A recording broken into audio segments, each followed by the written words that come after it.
வணக்கம் குட்டீஸ், இது உங்கள் குட்டி ஸ்டோரி டைம் தமிழ்.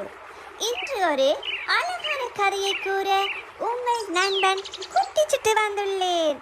தயாரா? வாங்க பார்க்கலாம். ஒரு அழகான காட்டில் ஒரு மயில் வாழ்ந்து வந்தது. அது தனது வண்ணமயமான இறகுகளை காட்டி எல்லோரையும் மகிழ்வித்தது.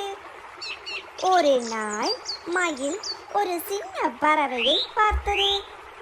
அது சோகமாக இருந்தது. மயில் அதன் அருகில் சென்று கேட்டது, சின்ன தோழா, நீ ஏன் சோகமாக இருக்கிறாய் என்று.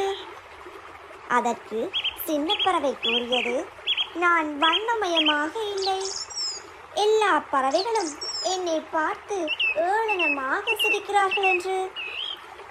அதற்கு மயில் சிரித்துக்கொண்டு கூறியது, அழகு வண்ணத்தில் மட்டுமில்லை, உன் நடத்தை, பொறுமை, நண்பர்களுடன் நடந்து கொள்ளும் விதம்தான் முக்கியம். நீ தனித்துவமாக இருப்பாய், அதுவே உன் அழகு என்றது.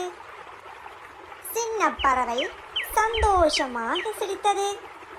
அப்பொழுது காட்டில் உள்ள எல்லா விலங்குகளும் அந்த சின்ன பறவையின் தனித்துவத்தை பாராட்டின. குட்டீஸ்களே, இந்த குட்டி ஸ்டோரியில் இருக்கிற நீதி என்ன? உண்மையான அழகு தனித்துவத்தில் தான் உள்ளது, தோற்றம் மட்டும் முக்கியமல்ல.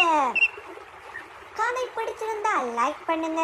இன்னும் அழகான கதைகளை கேட்க சேனலை சப்ஸ்கிரைப் பண்ணி பெல் பட்டனை அழுத்துங்கள். மற்றும் ஒரு அழகான கதையுடன் சந்திப்போம். பாய் குட்டீஸ்.